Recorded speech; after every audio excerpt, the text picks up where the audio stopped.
Hello there, my name is Pastor Buck Wilford. I'm the pastor here at Brunswick Community Church. We're located right in the Rito's Bakery Plaza at 1930 Pearl Road. We have church at 10 a.m. on Sundays and Bible study at 6:30 p.m. on Thursdays. We also have good Christian education hour at 9 a.m. Sundays if you want to come a little early. We're a church that loves people and we love God. We'd love to connect with you. We'd love to meet you. We'd love to just be a part of your life as well too. We're focused in on preaching the Bible. I do it verse by verse, expository style. We hold to the 5 solas. We believe strongly that we're saved only by grace alone, through faith alone, through Christ alone. And it's all to the glory of God alone. And the only thing we hold as infallible and inerrant and strongly adhere to is the scriptures alone. We'd love to see you out here. We'd love to have you come visit. Thank you so much.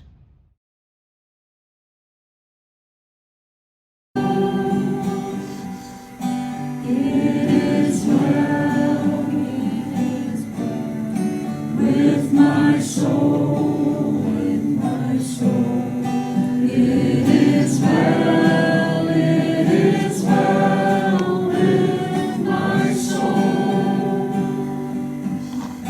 It is well, it is well with my soul. It is well with my soul. All right, let's go to 349.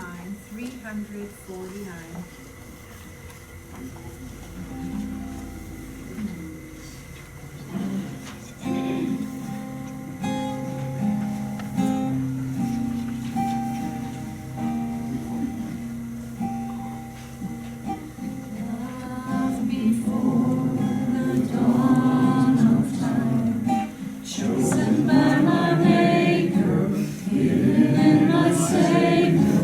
I am His and He is mine, cherished for eternity.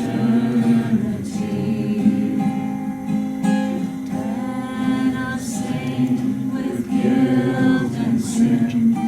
He is there to lift me, heal me and forgive me, gives me strength to stand again, stronger than I was before.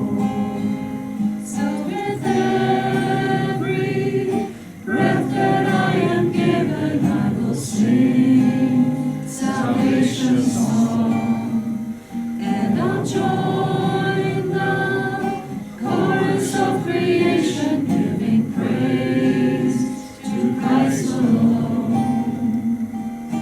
All the claims of Satan's curse lifted through His offering, satisfied through suffering, all the blessings He deserves, poured on my unworthy soul.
Ecclesiastes chapter 11, verse 1 to 6.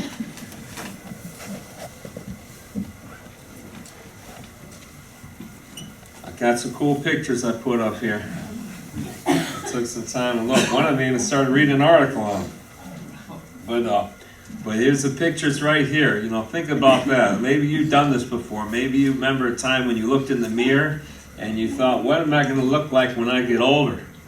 You know, I remember a time I did that when I was in my 20s. And I don't know if I looked exactly what I thought I'd look like.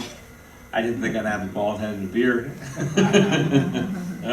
But then there's another picture, which, you know, I'm not an evolution person whatsoever, but that's what you kind of think of when you see this sometimes. They have that evolution picture like this. But here's a picture of reality of being born as a baby for a young lady growing up, you know, being a mom at one point or whatever, going to work, business, and then going to be that old lady with the purse in their hand, with the cane in your hand, you know, and think about that. And this is the reality of life. This is how things go, okay? It surely goes this way. Nobody can look at these pictures and say that isn't how things will go. If you're blessed to keep living, if you're blessed to keep living and to have life, this is how it's going to be. You know, it's going to end up like this. So look at that guy in the picture. That young guy is going to be an old guy. You know, that young girl, brand new baby born girl, is going to be an old lady one day. Okay? And this is what it's like. And I think these verses go, the best title for them would be Planning for the Future, is what we were talking about. Planning for the future. How we plan for the future. And I found some good stuff I put on the side here. Something that is useful to all of us. Every single person here will be able to connect some way with this passage for sure of Scripture, and it'll be useful for them. And it also shows us to think about life from the perspective of death. Throughout all of Ecclesiastes, it seems to be like one of the themes. Think about life through the perspective of death.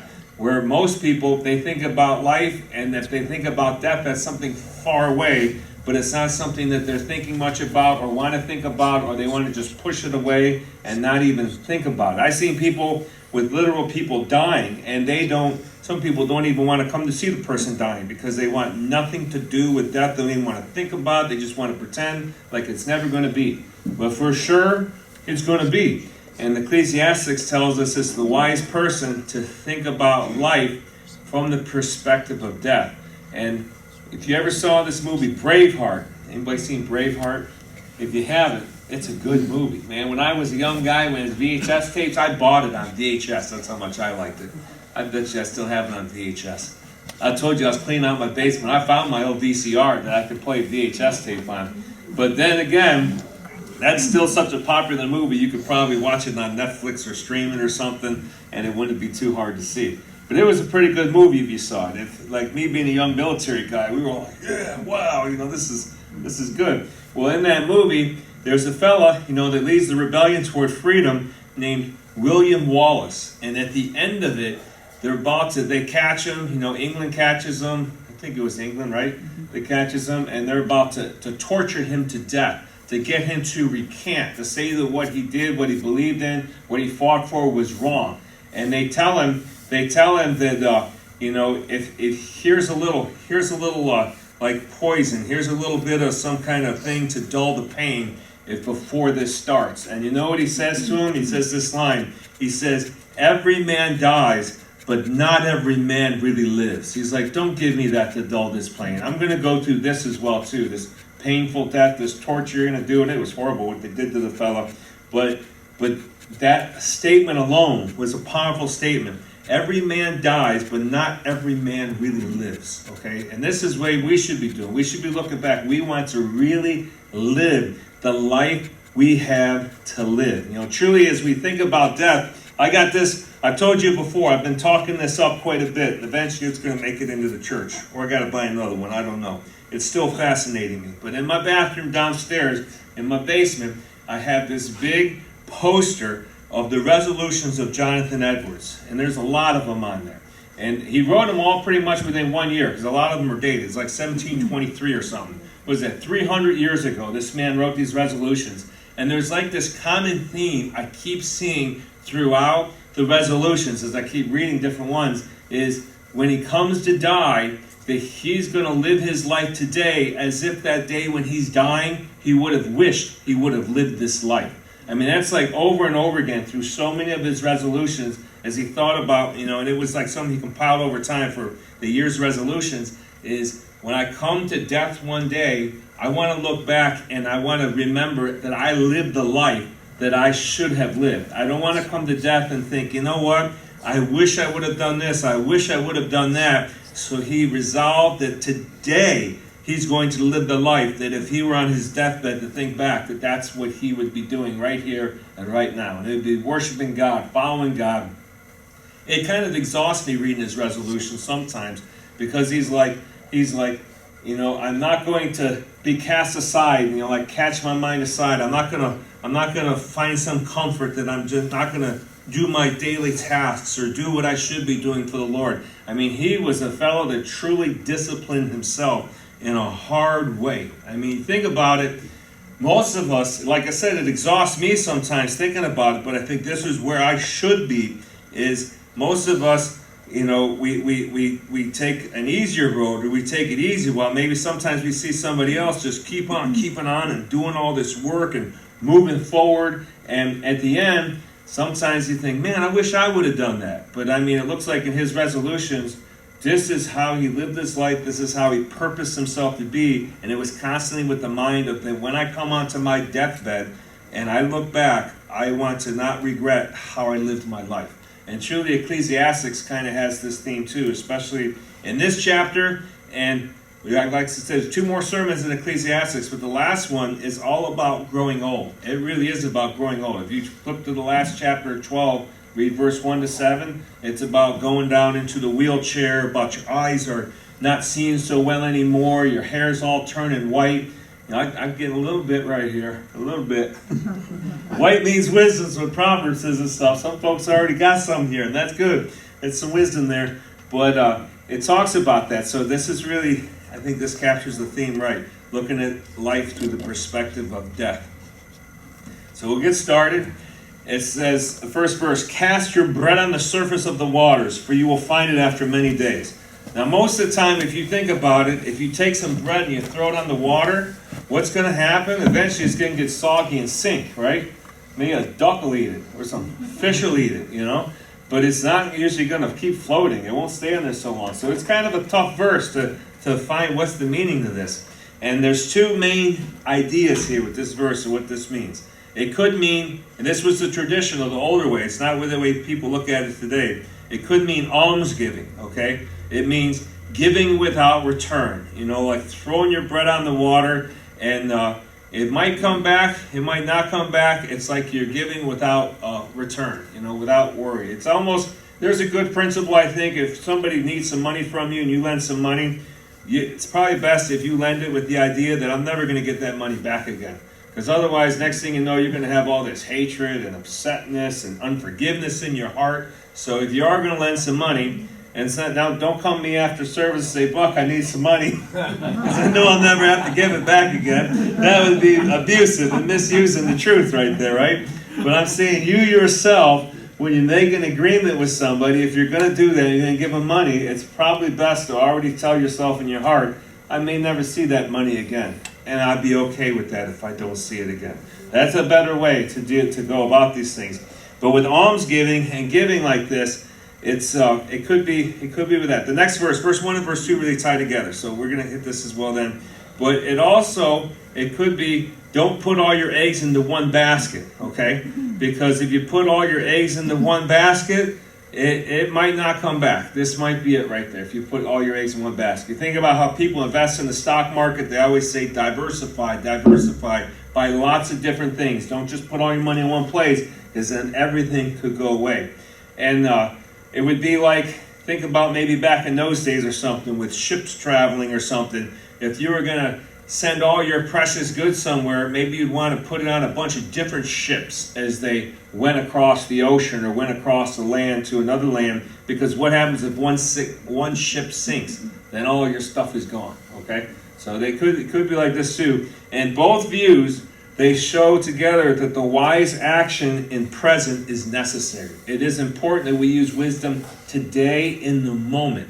Wisdom shouldn't be something that we look forward that we're going to get one day in the future. We got to be wise today in this moment.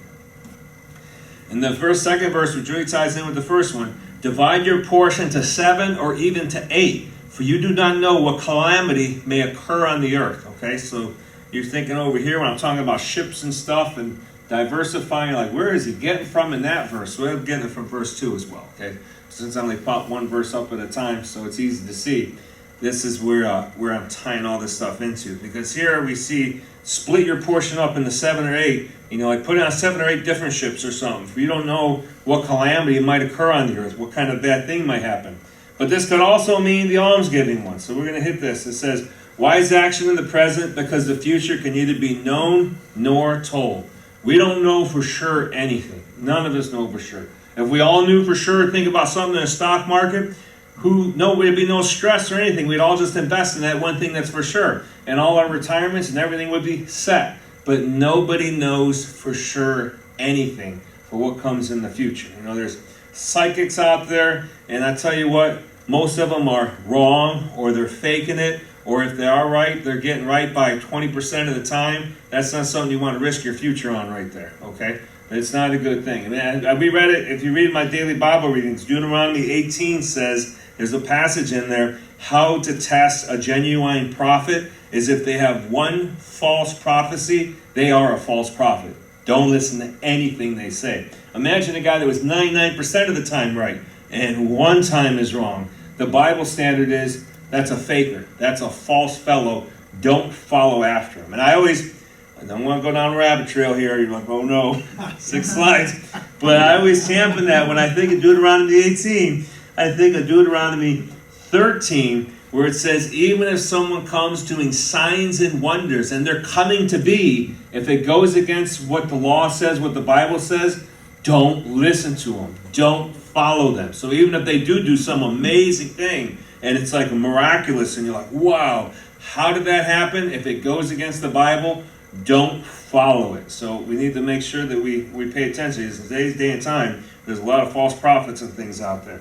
And people go to all kinds of different links to find out the future. Think about the Witch of Endor with King Saul, right? He goes to the Witch of Endor's house for her to tell him the future, to bring back Samuel from the dead, the prophet, who would give him guidance and leadership from the Lord. He knows that this is a death penalty sin from God, to go to a psychic, to go to a medium. It's a death penalty sin. He disguises himself, and she actually does bring back Samuel and is in great fear when she realizes all this stuff. And it was a death penalty sin. And guess what happened? His death sentence was given to him from Samuel. He says, tomorrow you're going to be dead, and all your sons are going to be dead. That's what's going to happen. You're going to be where I am. And it's something... And then when we read about Saul, there's 2 great sins that he does. And that was one of the great sins that he did. And why was that such a great sin? Because instead of trusting in God for your future, you're looking to something else for your future. That's why we don't read astrology, why we don't see psychics, why we don't try to find some type of way to find out the future outside of God, because it shows that we're trying to trust in something less than God, rather than God himself, and to God that is abhorrent. To God, it's the death penalty. When you look at how great God looks at that sin, we're supposed to be looking at him. So, getting back on track here. With a wise action in the present, because the future can neither be known nor told, would realizing disaster may come, would it change how you live today? If you knew for sure that the way you were living would bring ruin to yourself, would it change the way you're living today? Really ask yourself that. I have seen it in my life where people knew what they were doing would kill them. They knew what they were doing would end their life early, and they just kept doing it. They didn't stop doing it. I know everybody here, I bet you know somebody like that. Maybe died of drug overdose or some type of bad lifestyle or something. They knew for sure that this would kill them, and they still keep doing it right there. It sounds totally crazy, right? When you hear that on the surface, you're like, oh, I want to do something I knew was bad. But they do, okay? And we should think about this right here, because for sure, the Bible says we don't know what calamity may come, what disaster may come. And and this talks about the 7 or the 8, dividing the portion of 7 to 8. If you get into numerology, which is like a debatable issue itself and how you look at scripture, if you look at the number 7 is all over the Bible. It's like crazy. So there was definitely something to some numerology throughout the scriptures, and with God, there's a lot of 7s, there's a lot of different numbers that he uses. 7 was the number of perfection. 8 would have been to give completely. So if you're looking at this as an almsgiving thing, it's like, go ahead and divide your portion perfectly, and then go ahead and completely be generous and give it all right there, okay? And if we're going down that path, think about risk is not meant to paralyze us, okay? But to whatever we do, we should be doing it generously. Because everything in life is risk.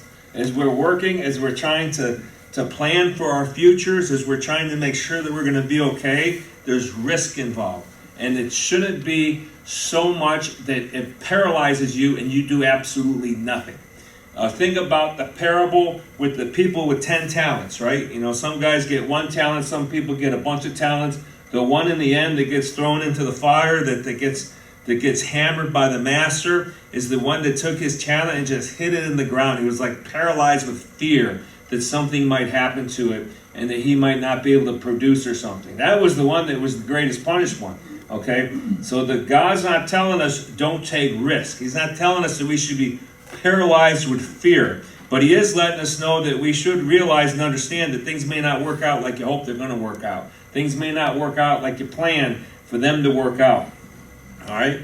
And whatever we should do it generously as we do it. And a great mistake is to live as if you can predict the future. It's a great mistake if you're living your life and thinking that you're predicting your whole future. There's a Bible passage on that in Luke 12:16-21 about a rich man who came to retirement, and he said, you know what, I got so much stuff, I can't even keep it all. So what will I do? I will tear down the little stuff I have and build bigger barns and more stuff, and then I'll be fine. And Jesus said, you fool, this night your soul will be demanded of you.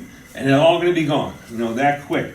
And that's what happened. And that's why we have to be careful not to make the big mistake in our life like we're going to be able to predict our future. We surely should be trusting in Jesus Christ. Surely, we've got to get out of the mindset of this temporary mindset that this is all life is. We've got to be in that eternal mindset of heaven, of hell, of eternity, of a million years from now, where will you be? Even almost everybody in this room, I think, will be safe to say 100 years from now, where will we be? It won't be on this earth right here.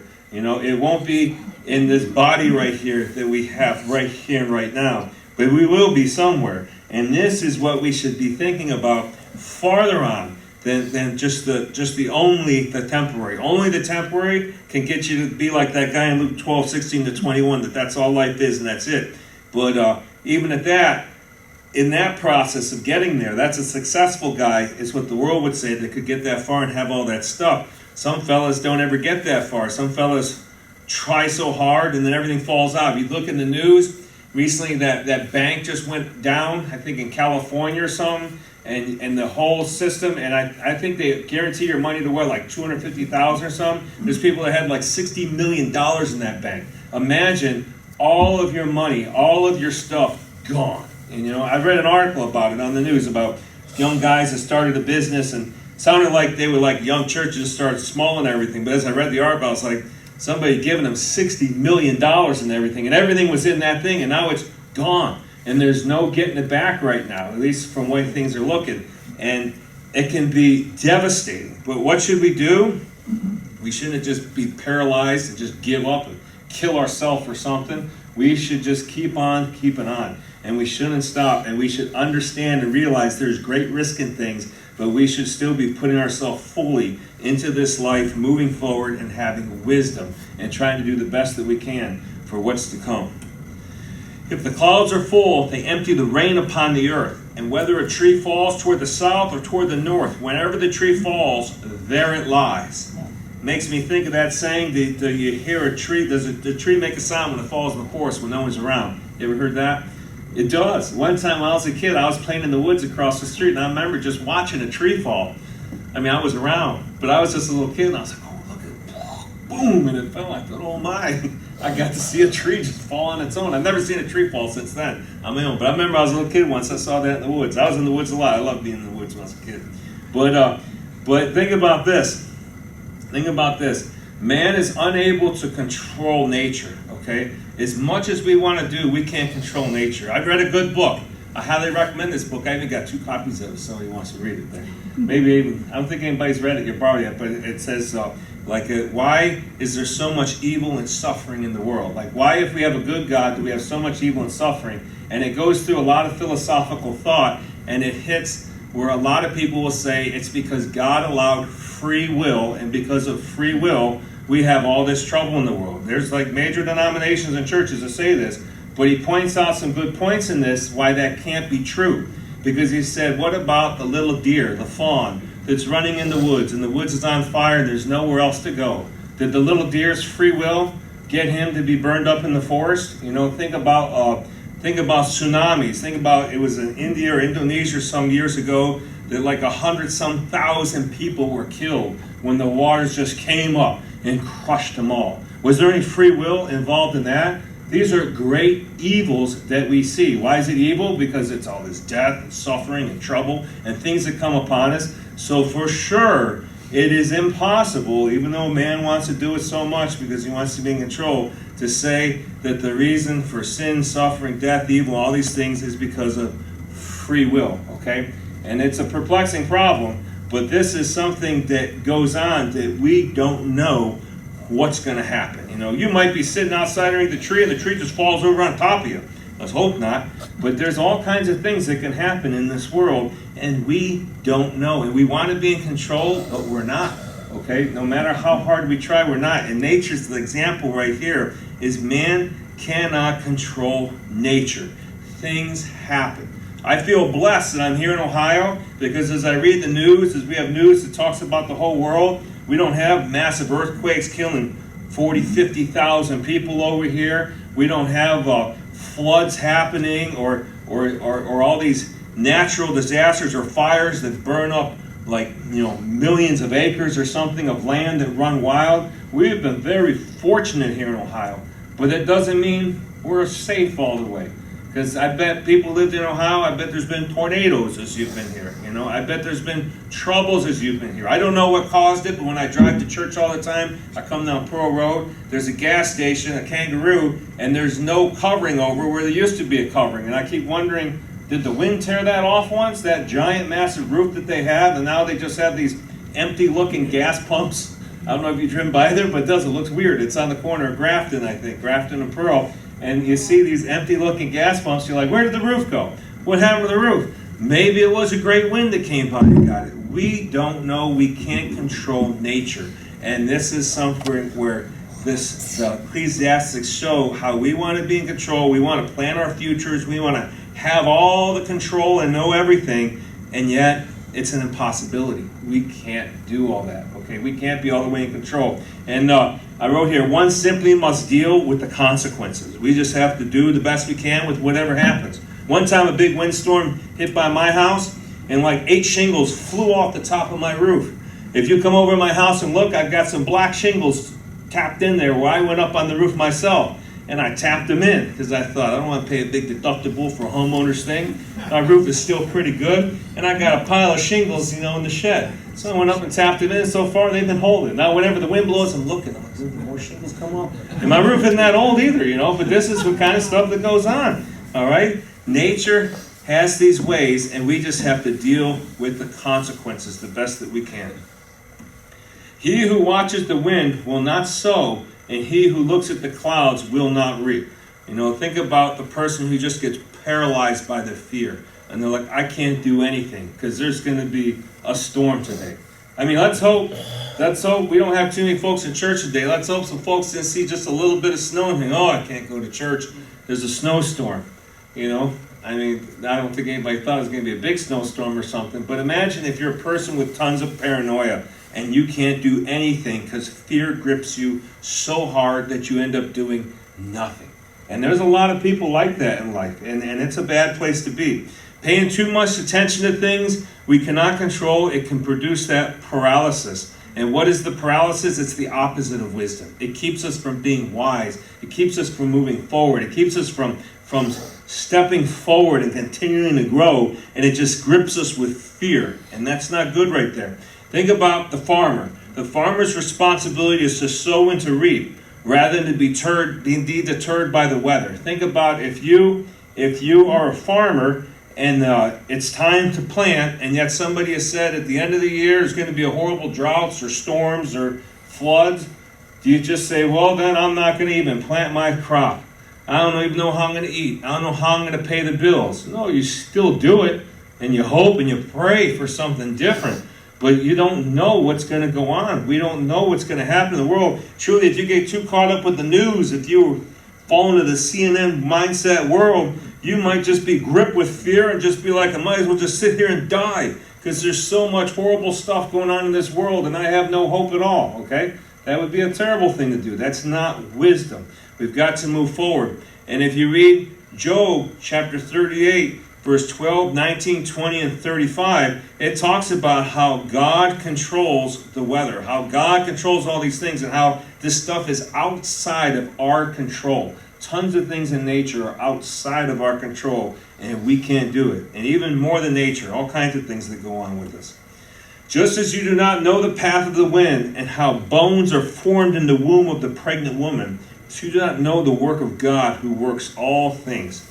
So there's a whole bunch of stuff that even the wisest people don't know, okay? Even the smartest of us don't know. And this is a real reality that we should face, that the Bible, that Ecclesiastes especially, tells us, look at reality, look at trouble, look at evil, and realize it's there. And realize there's bad stuff out there. Realize we don't know everything. And no matter how smart we get, we won't know everything, okay? But that doesn't mean, well, I won't ever try to know anything at all then, because since I can't know everything, I'm not even going to try. That's a bad way. We've got to keep working the wisdom, doing what we can, making the most of the day that God gives us to live, and understand that we may get to the end and never get what we really wanted or get where we really wanted. But the path and the journey is important, that we're in there on that journey. And think about this, as we talk about this, that we talk about the weather and calamity, we still miss weather calls, okay? Even us, when we watch the news and we see what the weather's supposed to be, sometimes, especially in Ohio, we laugh.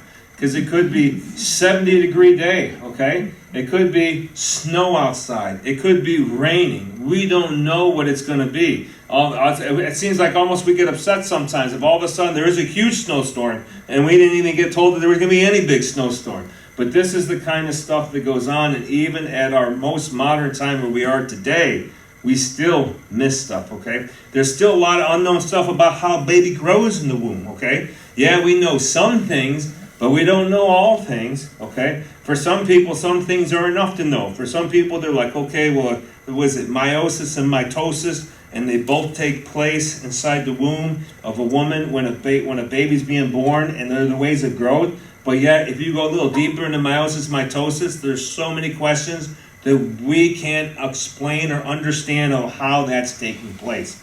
We get the big pictures, and the little things in between, we're like, oh, I don't know.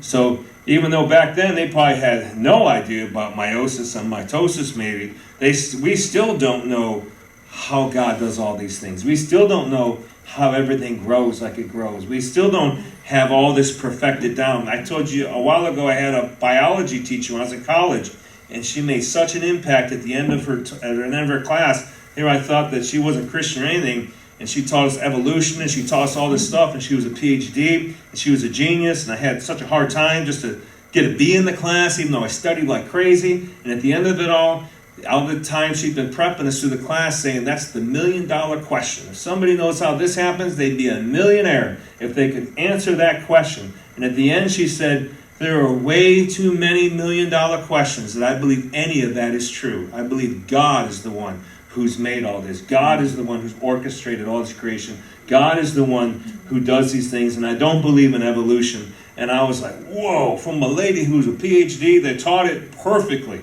way beyond my little scope of perspective of how I could understand it. She knew way more than me even after the class, because I got a B.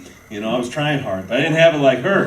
But I'm telling you, I didn't have it like her. She had even more. And this is what she said. And this is so true is that there's things that we just don't know. Okay, we don't know how the wind will go, the path of the wind, the weather. We don't know how all these things happen. Okay, so it says, so you do not know the work of God who works all things. And I wrote on here, be content without knowing. Okay, that's something that's hard for us because we want to be in control and we want to know everything. But we got to be able to be content without knowing. Otherwise, what are we going to do? We're going to fall down in paralysis and just feel like I give up. I can't do anything. Oh my, woe is me. The sky is falling, like the Chicken Little thing. We should try to know or pretend to know is foolishness. If we meet somebody and they're like, I know everything, right away, it should be an alarm go off in our mind and think, oh boy, what's coming next? This guy thinks he knows everything, okay? That's not a good place to be at all right? That's a place of great pride. And what comes with pride? Fall comes with the pride, okay? I took, when I did my doctorate ministry, I really liked this one guy. He was one of my first teachers. I think his name was Wilkins or something like that. He did 30 years in the military. He was a Church of God fella for a chaplain. But he said the moment that somebody's got a PhD or something and they think they can't learn from somebody that's an 18-year-old in high school, that's a sad moment right there, because we can all learn from somebody and grow from somebody. And if you think that you're so much above that you can't learn from somebody else, you're in a really bad place right there. He goes, that's the place of good wisdom, is that we can learn from all kinds of things. And nobody should think or say, oh, I know it all, I've got it all, because we surely don't, okay? We don't. And trying to know or pretend to know everything is foolishness. It's not wisdom, okay? The wise man knows there's so much more to know. There's so much more wisdom yet to learn, yet to grow. And God made it like that. None of us are going to run out of learning stuff here on this earth. None of us. If we did, shame on us. It's not that there isn't things more to learn. It's that we've just fallen into paralysis or something. You know, we're in a bad shape. We've gotten caught up in a pride. Something bad's happened. The last verse. This is amazing. Oh, look at this, babe. Sow your seed in the morning, and do not put your hands down in the evening. So this is what we're supposed to be doing in light of all this stuff, okay, of not knowing, not being in control, not knowing what the future holds. What should we be doing? Still sowing our seeds, still working, still like that farmer planting his crops, even if they say the weather's going to be bad and it's not going to be a good year, okay? It says don't put your hands down in the evening, which means, like we said, diversify. Don't just only hope that your crops are good. Maybe in the evening you got to go work at the gas station too, or you got to do something to make sure you'll be able to provide for yourself, that you'll be able to make a way. Don't just put all those eggs in one basket, okay? You know, be diligent, be pressing forward. It says, for you do not know whether morning or evening sowing will succeed. So whether you're sowing in the morning or whatever you do in the evening, you don't know if any of that's going to succeed, or whether both of them alike will be good. You know, like maybe you have a good year and everything will be good. So I put at the top, so stop trying to decipher the ways of God. You cannot do it, okay? There's ways with the ways of God that we can't figure out. We don't know. And God does what God does. And we just have to trust Him. We don't control God. God controls us. It's a terrible premise that some people take that don't really believe in God and believe in the Bible, is that man invented the Bible, man invented religion, and the people who take that premise and that kind of attitude and that thought process toward their theology, they will try to figure everything out, and then if man really did do everything and make it all up and it's all make-believe and fake, for sure, man could figure that out too, because it was made by man, it could be figured out by man. But God is much higher than man. His ways are infinite. Our ways are finite. We can only go so far, and we can't grab all of the mystery. It's like I said with that biology teacher. I got a B. She was a PhD. She knew the stuff way better than me, okay? I couldn't fathom stuff like she could fathom it, or nor would I ever tell anybody. Now that I took basic biology, I know it all. Let me tell you, there's nothing basic about basic biology. At least not for most of us. Not for me, it wasn't. All right? But I know that lady knew far more than me. And I bet you that lady, being the lady that she was, I bet you she knew that there was much more that she didn't know. She expressed it when she pointed all these million-dollar questions out that nobody knows, from everything and everything she could look at and all the research. Nobody had answers for it right there.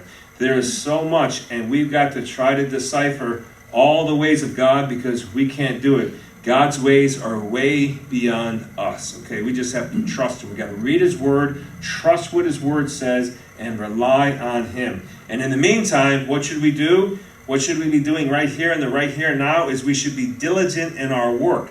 And what we do know, okay? Because we all know something. We know something. We know how to do something. We wouldn't be here today, you know. You wouldn't be able to drive to church today. Or you wouldn't have a roof over your head. You wouldn't have made it this far in life if you didn't know something. So what should we do? Do what we do know, and we should be trusting God for the results, you know, rather than trusting some other way. Think about like cancer. You know, we talk about cancer as we get older. All of us either have cancer, had cancer, or know somebody with cancer. And they have all these statistics about people with cancer. And we shouldn't trust the statistics of what man's found. We should trust God, because it may or may not be like that. I can't tell you how many people you hear, they say you only got a week to live or a month to live, and then they end up living for like 10 years. And then on the other hand, people that say you got like 5 years to live, and they live like a week or a month. And then everybody gets angry and everybody gets upset, and they're like, why didn't that doctor tell me the right thing? Well, because he's not God and he can't control the future or know it either. And it's a dangerous thing to make any kind of call like that. We've got to trust God for the results, do what He gives us to do, and move forward.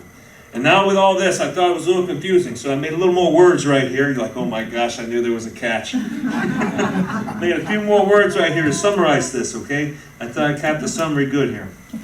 All right, my question to you today is, do you know there are worse things than dying? Do you know that there's worse things that can happen in life than to die? Okay, there surely are worse things in life than dying, okay?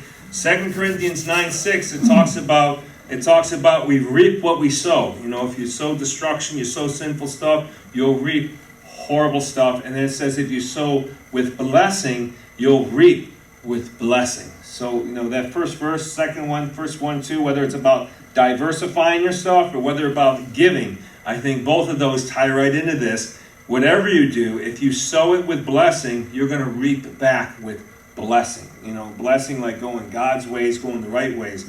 And what should we be doing? Living our life for Christ. He created us. He made us. There's a purpose for our life. And our purpose isn't all focused in on us. It's all focused in on Him. And when we live a life for Him, we will live the best life that we can ever live. Any one of us. That's the best way we can live, is the way that God made us to live, and we follow that.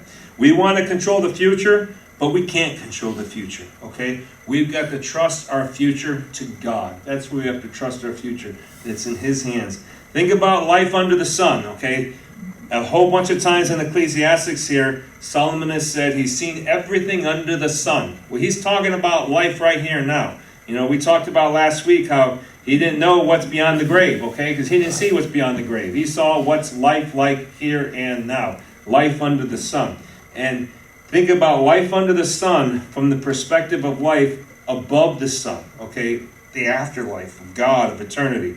Try to think about that. Try to think about what does life under the sun look like if you were looking from heaven, if you were looking from the future, if you were looking from eternity back here to the here and now, back to where your life is and what you're doing here and now. What you do now and how you do it now, it matters. It all matters. Every single thing matters, okay?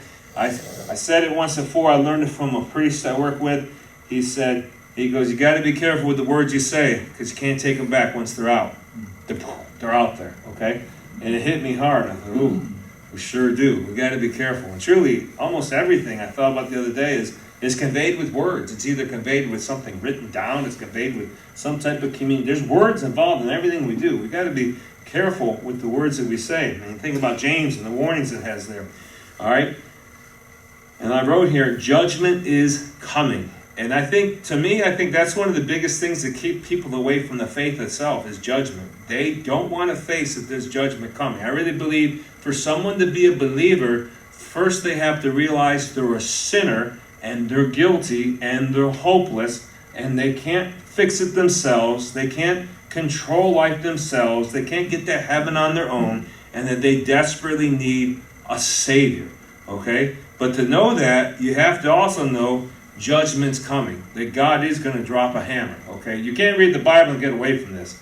People may be able to take a whole lot of fluffy light verses or positive verses, not fluffy light, they're scripture too, and just ignore all the judgment verses. But if you really read your Bible, it is all over the Bible is judgment. The judgment of God is there. And it's either Jesus Christ has died on the cross and paid your judgment in your stead for you, the judgment that you can never pay, or you're going to have to pay the judgment. And I really think a lot of people hate church and they hate God because they don't want to think that there's anything they're doing that could be wrong. They want to think whatever I think is right, you know, and truly it's almost like something in our society today, you know, it's just like the book of Judges. It really goes back to the book of Judges where it constantly repeats that theme, and everyone did what was right in their own eyes.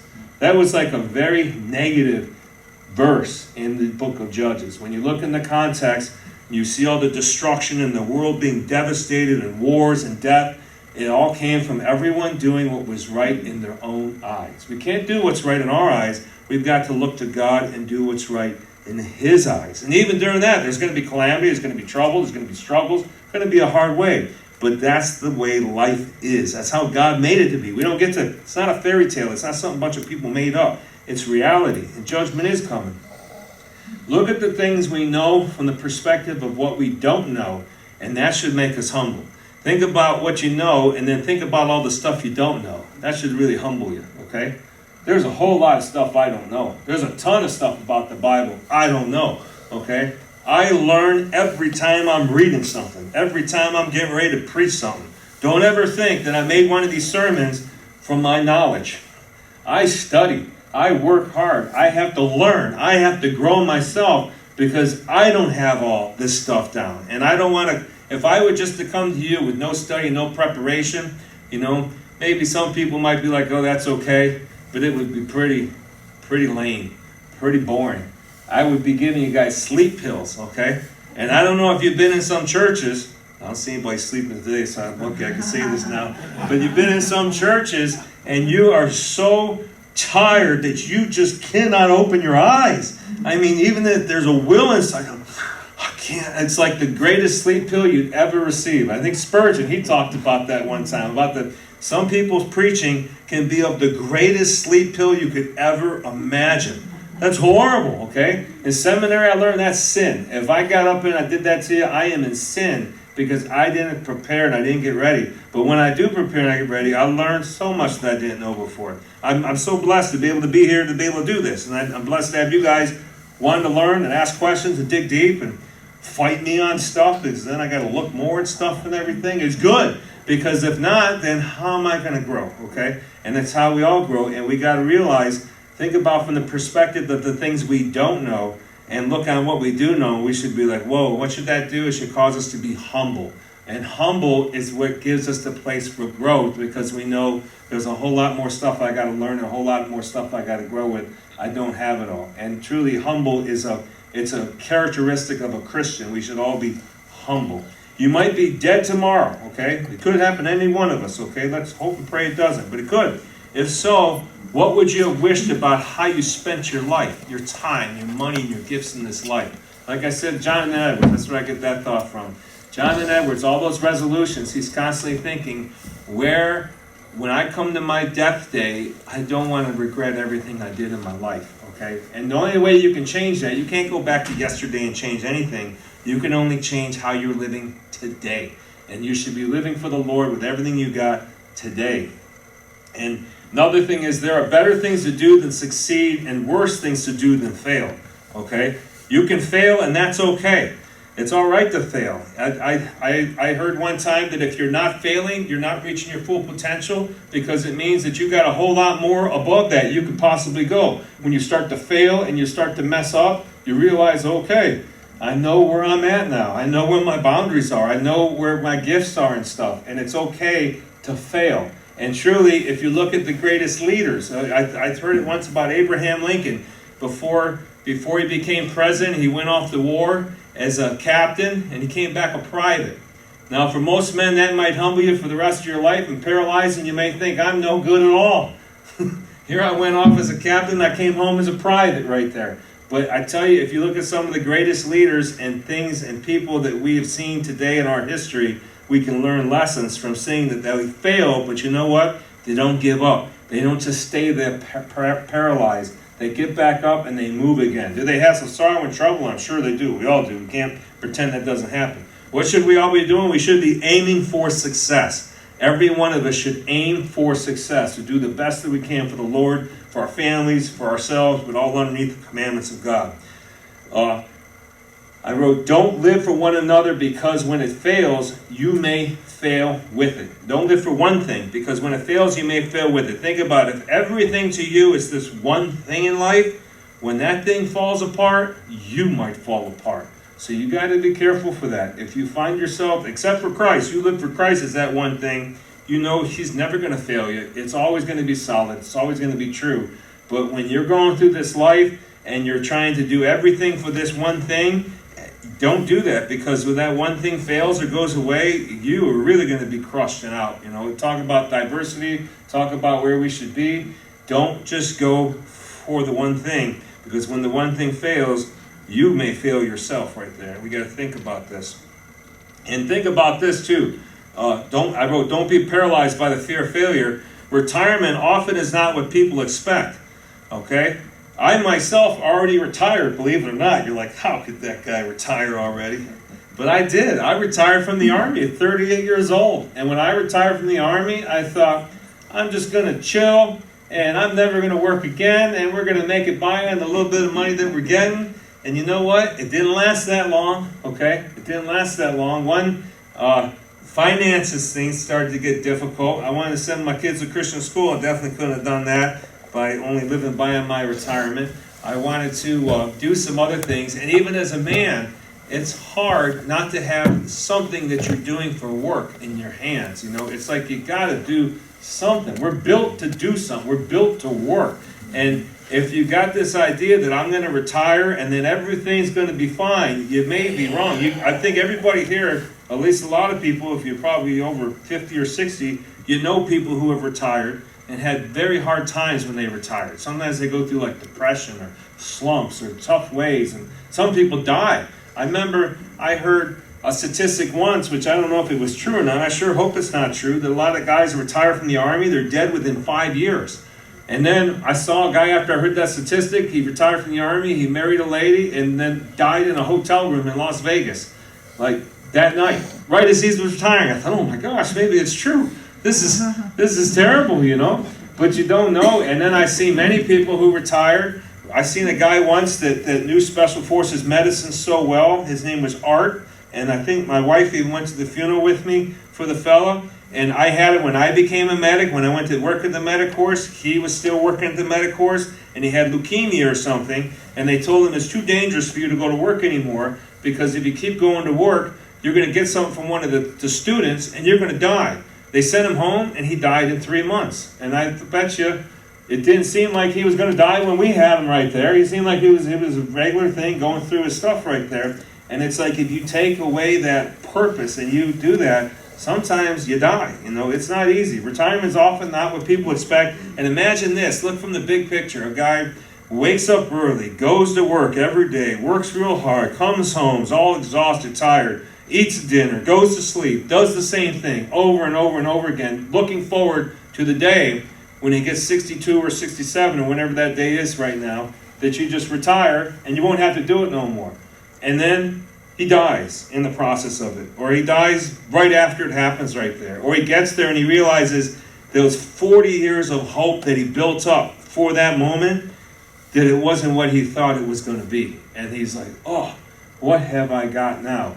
And am I saying this to be super negative or horrible to you? No, I'm saying this that what should you be doing? You should be living your life for Jesus Christ. And if you're living your life for Jesus Christ, you can still look forward to a day you won't have to go to work no more, but that's not the only thing you were looking forward to. The main thing you're looking forward to is going to heaven, is going to be with Him forever in heaven, going to be with Jesus, growing in Him, being a part of a good fellowship, being around other believers. There's so many other good things in life that we need to be going, and if we put those eggs all in that one basket, especially a basket like that, it's not going to be what we expect. And think about this. Your work itself is a gift to enjoy. Especially if you're doing something that you're good at, something that God's gifted you to do, that's something to enjoy.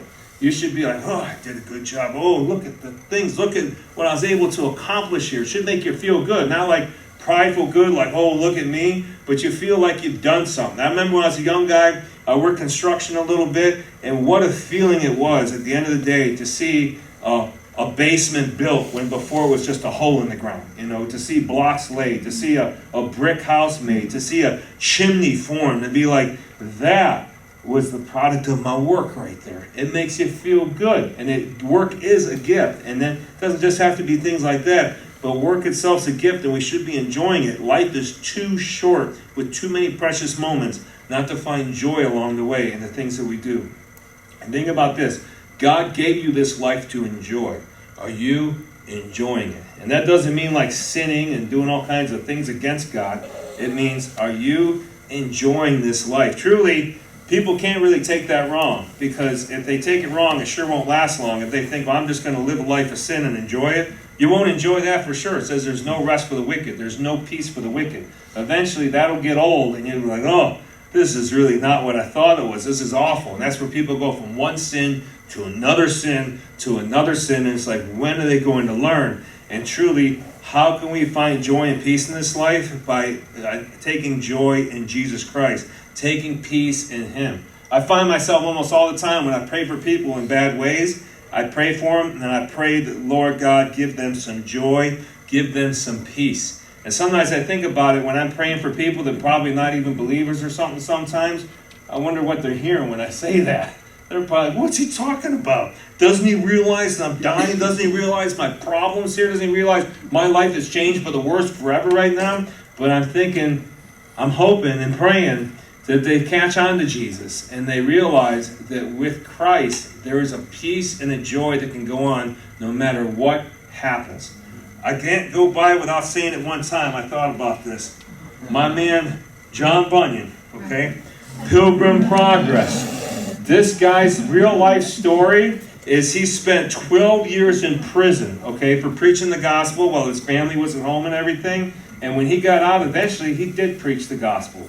He got exactly what God called him to do. He kept doing it. He died, I think, at like 60-something from going in a rainstorm to go help a father and a son that were arguing with each other, that were in a terrible time. And he moved through this horrible storm, caught pneumonia, and died at a younger age, after he spent all that time in prison and everything right there. And some people may look at that as a failure. I bet you him in heaven doesn't look at that as a failure. He was doing what God led him to do. He was enjoying the work of the Lord. He was moving forward in everything that he did. And it wasn't like just this one sentence picture on how wonderful life was, okay? For him, I bet you, as he wrote this book, as he wrote other books that he wrote while he was in prison, I bet there was great joy that was filling his soul and his heart as he got his mind off of the prison, the badness, the trouble, the hardship, and he put his mind on God, and he truly found freedom. It's like the way a prisoner in prison can find freedom